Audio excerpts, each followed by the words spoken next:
एक जोरदार तूफान के बीच आग की लपटों में घिरा एक बड़ा प्लेन आसमान से एक जंगली आइलैंड के घने जंगल की ओर गिरता है। एयरप्लेन कैबिन के मलबे के बीच पायलट और उसका को पायलट जागते हैं और मदद के लिए रेडियो इक्विपमेंट ढूंढते हैं। उन्हें जमीन पर एक छोटा रेडियो दिखता है जो कैबिन से कुछ मीटर दूर है। बुरी तरह घायल को पायलट रेडियो लेने के लिए नीचे उतरता है और उसके पास से कुछ बड़े अंडों के टूटे हुए छिलके गुजरते हैं। कम्युनिकेटर तक पहुंचने पर वह एक अजीब सा बायोलॉजिकल टिश्यू देखता है और उसके आकार को देखकर उसे भारी खतरे का एहसास होता है। जब वह पलटकर देखता है कि उस भयानक आवाज का सोर्स क्या है, तो उसे कुछ ही मीटर दूर एक बहुत बड़ा सांप सीधे उसे घूरता हुआ दिखाई देता है। सांप एक खतरनाक और तेज हमला करता है, जिसका नतीजा को पायलट पर एक जोरदार प्रहार होता है। वह बेचारा बचाव के लिए मुश्किल से अपने हाथ भी उठा नहीं पाता। क्रैश होने से कुछ घंटे पहले की बात करें तो प्लेन एक शांत सफर पर बादलों के बीच उड़ रहा होता है। प्लेन के अंदर का माहौल बहुत ही शांत और आरामदायक था।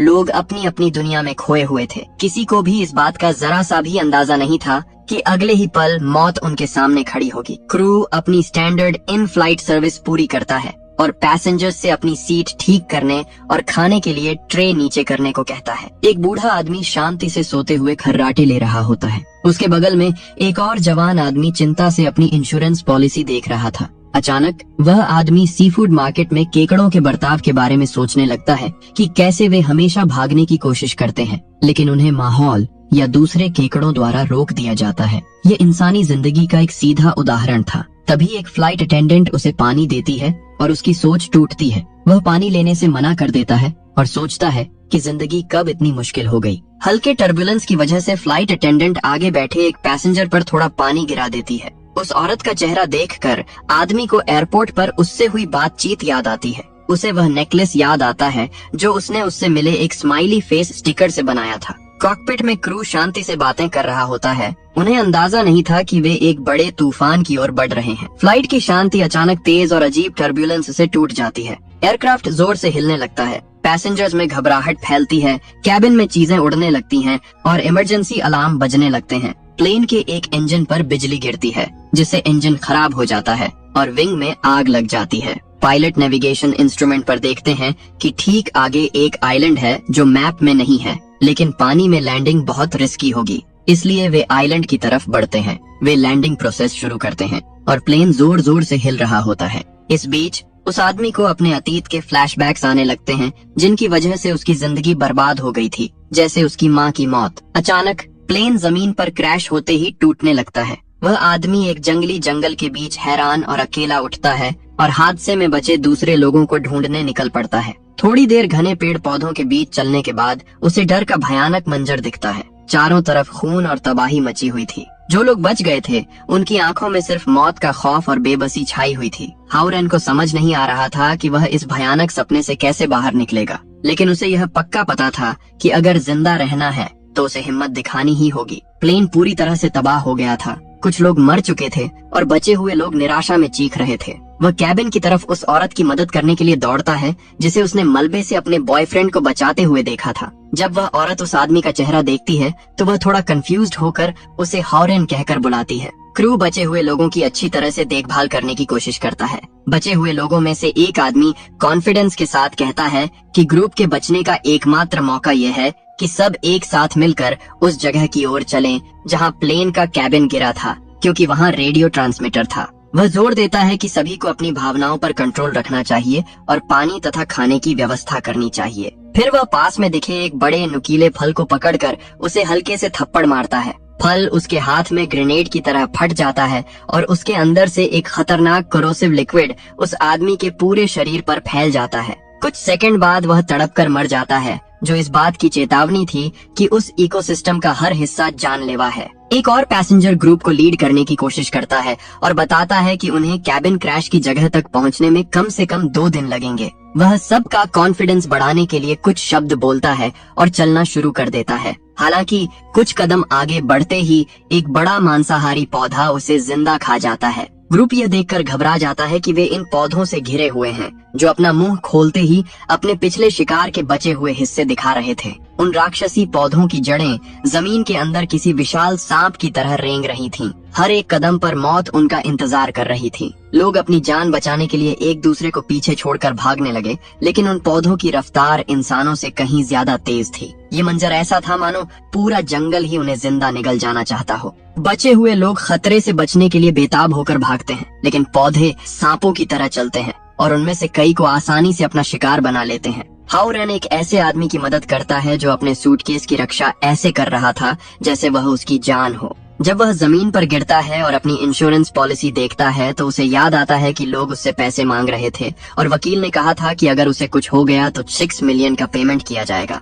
उसका दिमाग हिल जाता है। वह खड़ा होता है और उस तकलीफ को खत्म करने के लिए मांसाहारी पौधे का सामना करता है, लेकिन पौधे के उसे खाने से ठीक पहले ग्रुप का एक आदमी उसे धक्का देकर बचा लेता है। पौधा अगले हमले की तैयारी करता है, लेकिन रुआन निंग उसके खुले मुंह में एक डंडा घोंपकर उसे रोक देती है। वे जंगल में और अंदर जाते हैं, पौधों को हटाने की कोशिश करते हैं, जब तक कि वे एक चट्टानी नाले तक नहीं पहुंच जाते जो उन्हें पनाह दे सकता था। ज्यादा अनुभवी लोगों में से एक बताता है कि यह आइलैंड न्यूक्लियर वेस्ट से खराब पानी की धारा के किनारे है, जिससे उन पौधों में म्यूटेशन हुआ है। ग्रुप ये सोचकर निराश हो जाता है कि दूसरे जानवरों में भी पोल्यूशन की वजह से म्यूटेशन हुआ होगा और वे भी उतने ही खतरनाक होंगे। वे नतीजा निकालते हैं कि बचने का एकमात्र तरीका प्लेन के कैबिन तक पहुंचना है। चट्टानों को सावधानी से पार करते हुए वे दरार में आगे बढ़ते हैं। लाइन में आखिरी चल रहे आदमी को पीछे वाला साथी गायब मिलता है, लेकिन वह वहम सोचकर आगे बढ़ता है। तभी अचानक कुछ उसका सिर पकड़कर हवा में उठा लेता है।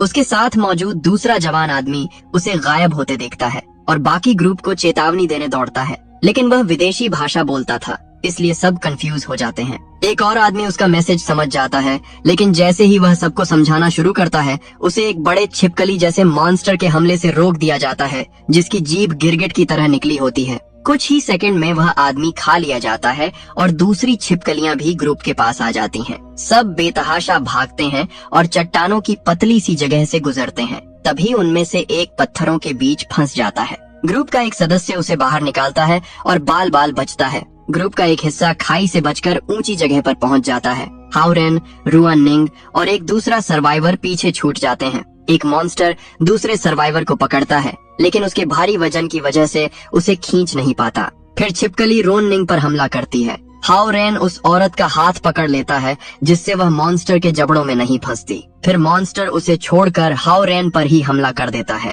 औरत उसे कसकर पकड़ लेती है, तभी दूसरी छिपकली उसे भी पकड़ लेती है। हाउरेन मॉन्स्टर के सामने सरेंडर करने का फैसला करता है और लड़की को अपनी फीलिंग्स बताकर उसका हाथ छोड़ देता है, लेकिन आखिर में दूसरा सर्वाइवर कूदकर हाउरेन को हवा में ही रोक लेता है, जिससे दोनों मॉन्स्टर अपनी ही जीभों में उलझ जाते हैं। ग्रुप को भागने का सही मौका मिल जाता है और वे ऊंचे पेड़ पौधों के बीच से भाग निकलते हैं। छिपकलियां उनका पीछा करती हैं, लेकिन पेड़ पौधों में कुछ ऐसा होता है जो उन्हें पीछे हटने पर मजबूर कर देता है, मानो उस क्षेत्र पर कोई बहुत बड़ा खतरा हावी हो, जिसके इलाके में जाने की हिम्मत वह खूंखार छिपकलियां भी नहीं कर सकती थीं। रुआन निंग हाउरेन से बात करती है और कहती है कि जब वह एक यात्रा से लौटी थी तो वह उससे मिलने उसके घर गई थी, लेकिन वह वहाँ नहीं मिला था। यह हाउरेन को उस पल की याद दिलाता है जब वह अपनी माँ की मौत के कारण अपनी जान देने वाला था। उसका छोटा भाई उससे भिड़ जाता है और पूछता है कि क्या यही सही समाधान है। हाउरेन वकील से बात करता है ताकि अगर उसे कुछ हो जाए तो उसकी विरासत उसके छोटे भाई को मिल जाए। ग्रुप बिना यह जाने आगे बढ़ता रहता है कि एक विशाल सांप उनका इंतजार कर रहा है। चीखें सुनकर हाउरेन रुआन निंग को अपने कंधों पर उठा लेता है ताकि वह देख सके कि क्या हुआ है। वह देखती है कि सांप की बड़ी पूंछ उसकी ओर आ रही है और सीधे उस पर वार करके उसे गिरा देती है। डरा हुआ ग्रुप पेड़ पौधों के बीच से देखता है जब सांप फिर से आता है और पकड़े गए जवान आदमी को जिंदा खा जाता है। घबराया हुआ ग्रुप बिना सोचे समझे भागता है और दूसरी खाई की ओर जाकर सांप से छिपने की कोशिश करता है। सब कुछ शांत हो जाता है, जिससे टेंशन और भी बढ़ जाती है। जब सांप रुआन निंग के पास आने लगता है तो हाउरेन राक्षस का ध्यान अपनी ओर खींचता है। सांप हमला करने की तैयारी करता है, लेकिन हाउरेन देखता है कि वे विस्फोटक फलों वाले पेड़ों के नीचे हैं। वह उनमें से एक फल सांप पर फेंक देता है, जिससे बड़े धमाके होते हैं और विशाल सांप घायल होकर वहां से भाग जाता है। जैसे ही अंधेरा होता है, ग्रुप एक गुफा में शरण लेता है। वे कैंप फायर जलाते हैं, तभी एक बुजुर्ग औरत रुवन निंग के साथी को टेलीविजन से पहचान लेती है। इससे वह असहज होकर गश्त करने निकल जाता है। बुजुर्ग आदमी गुफा की दीवार पर ऑयल देखता है और आग के लिए थोड़ा सा ले लेता है। हाओरेन अपना नेकलेस आग जलाने के लिए देता है, जिससे रुआन निंग दुखी हो जाती है। बुजुर्ग आदमी अपनी पत्नी को याद करता है और कहता है कि जब तक कोई जिंदा है उसे इज्जत और खुशी से जीना चाहिए। तभी ग्रुप को दूर से एक तेज आवाज और रोशनी दिखाई देती है। ये सोचकर कि यह कोई रेस्क्यू टीम हो सकती है, हाओरेन, रुवन निंग का बॉयफ्रेंड और ब्रीफ केस वाला आदमी मदद लेने जाते हैं। वे खुले मैदान में आगे बढ़ते हैं जब उन्हें एक नया जीव हैरान कर देता है। रोशनी का सोर्स एक बहुत बड़ा मेंढक था, जिसके सिर पर एक लटकता हुआ अंग था जो रोशनी निकाल रहा था। वे चट्टानों के नीचे छिप जाते हैं, लेकिन ब्रीफकेस वाला आदमी अपना सूटकेस निकालने की कोशिश करता है। मॉन्स्टर उसे पकड़ लेता है और सूटकेस खुल जाता है, जिसमें उसकी छोटी बेटी की राख थी। बड़ा मेंढक उसे खा जाता है और बाकी दोनों पर हमला करने की कोशिश करता है। वे अलग होने का प्लान बनाते हैं ताकि एक जिंदा बच सके। हाओरेन एक तरफ भागता है, लेकिन उसे एहसास होता है कि दूसरे आदमी ने उसे धोखा दिया है। मेंढक हाओरेन की तरफ कूदता है, लेकिन तभी उससे भी बड़ी कोई चीज उस मेंढक को हवा में ही छीन लेती है। वह लड़का गुफा में लौटता है और दूसरों को बताता है कि वह अकेला बचा है। जल्द ही वह बड़ा सांप गुफा के पास चक्कर लगाने लगता है। वह कुछ देर बाद गायब हो जाता है। सुबह वे बच्चे की राख को दफना देते हैं और अपनी यात्रा जारी रखते हैं। उन्हें जमीन पर सांप की खाल का एक बड़ा टुकड़ा दिखता है, जिससे वे अलर्ट हो जाते हैं। तभी वह बहुत बड़ा सांप बाहर निकलता है और ग्रुप की तरफ एक पत्थर फेंकता है। ग्रुप बाल बाल बचता है और फिर शिकार शुरू होता है। हर कोई दरारों में छिपकर बच निकलता है और अपनी आखिरी मंजिल की ओर बढ़ जाता है। वे एक गुफा में घुसते हैं और एक खड़ी और फिसलन भरी सड़क से आगे बढ़ते हैं। बूढ़ा आदमी फिसल जाता है, लेकिन हाओरेन और रुआन निंग का बॉयफ्रेंड उसे पकड़ पाते हैं। सांप पास आता है और जवान आदमी बूढ़े आदमी को खाई में गिरने देता है, जहां वह सीधे सांप के मुंह में गिर जाता है। हाओरेन उस जवान आदमी को भी खाई में गिरने देने के बारे में सोचता है, लेकिन मन बदलकर उसे बचा लेता है। गुफा से निकलने के बाद हाओरेन उस जवान आदमी से पूछता है कि उसने बूढ़े आदमी को क्यों गिरने दिया। जवान आदमी जवाब देता है कि असली राक्षस वह नहीं बल्कि हाओरेन है। वह हाओरेन की इंश्योरेंस पॉलिसी निकालता है और कहता है कि वह जानता है कि उसका प्लान पैसे पाने के लिए एक्सीडेंट का नाटक करना था। ग्रुप आगे बढ़ता है और प्लेन का मलबा पाता है। वे मुश्किल से पहाड़ पर चढ़ते हैं और कैबिन क्रैश की जगह तक पहुंचते हैं। ग्रुप कैबिन में घुसकर रेडियो ट्रांसमीटर खोजता है। फ्लाइट अटेंडेंट पायलट को अपनी सीट पर पाती है, लेकिन वह मर चुका था और एयरक्राफ्ट कंट्रोल पर गिर जाता है, जिससे इंजन एक्टिवेट हो जाता है। वह इंजन बंद करती है और इंजन की हवा से ट्रांसमीटर मिल जाता है। हाओरेन रेडियो खोजने जाता है और को पायलट के खून से सने कपड़े देखता है। फिर ग्रुप पर उसी सांप का हमला होता है। हाओरेन उस जीव पर कुल्हाड़ी से वार करता है और उसे जमीन पर गिरा देता है, जिससे उसकी एक आंख अंधी हो जाती है। रुआन निंग भी कुल्हाड़ी पकड़कर सांप पर हमला कर देती है। सांप रुआन निंग पर हमला करता है, लेकिन हाओरेन उसे आखिरी समय में खींच लेता है। जब दो और सांप आते हैं तो दोनों प्लेन के दरवाजे के नीचे छिप जाते हैं। जवान आदमी प्लेन के हिस्से पर जोर से मारकर सांप का ध्यान खींचता है। वह इंजन चालू करने के लिए चिल्लाता है, लेकिन इंजन स्टार्ट नहीं होता। एक सांप बुजुर्ग औरत को निगल जाता है। दूसरा सांप फ्लाइट अटेंडेंट पर हमला करने की कोशिश करता है,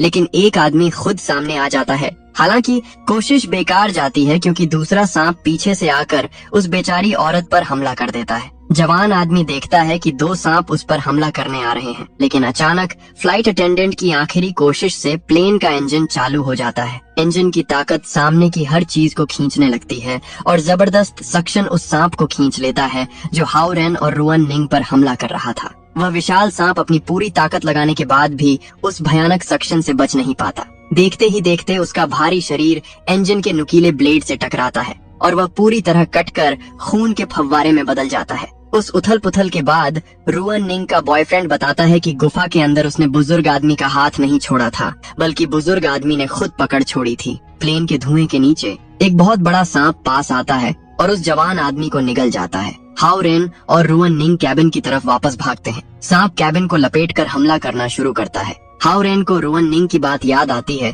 कि वह ज्यादा मुस्कुराए तो किस्मत बेहतर होगी। वह कुल्हाड़ी चलाता है और प्लेन के साइड में एक छेद खोलकर भागने लगता है। एयरक्राफ्ट का बचा हुआ फ्यूल लीक होने लगता है और सांप उसमें भीग जाता है। हाओरेन और रुआन निंग चट्टानों की दरार से भागते हैं और वह अपने नेकलेस से दीवारों पर वार करता है, जिससे चिंगारियां निकलती हैं और मेटल गर्म हो जाता है। एक जबरदस्त सीन में वह गर्म मेटल को सांप के मुंह की तरफ फेंकता है, जिससे फ्यूल में आग लग जाती है और विशाल सांप पूरी तरह जलकर खाक हो जाता है, जिससे पूरा इलाका रोशन हो जाता है। राक्षस एक आखिरी हमला करने की कोशिश करता है, लेकिन चोटें झेल नहीं पाता। किसी बड़े चमत्कार की तरह रेडियो ट्रांसमीटर बजने लगता है और एक आवाज सुनाई देती है जो बचे हुए लोगों से जवाब मांगती है। इस तरह पीछा करने का वह सिलसिला खत्म हो जाता है। इसी के साथ कहानी यहाँ पर खत्म हो जाती है। अगर आपको यह वीडियो अच्छा लगा तो इसे लाइक करें, को सब्सक्राइब जरूर करें। बाकी मैं मिलूंगा आपसे किसी नए दिन नई कहानी के साथ।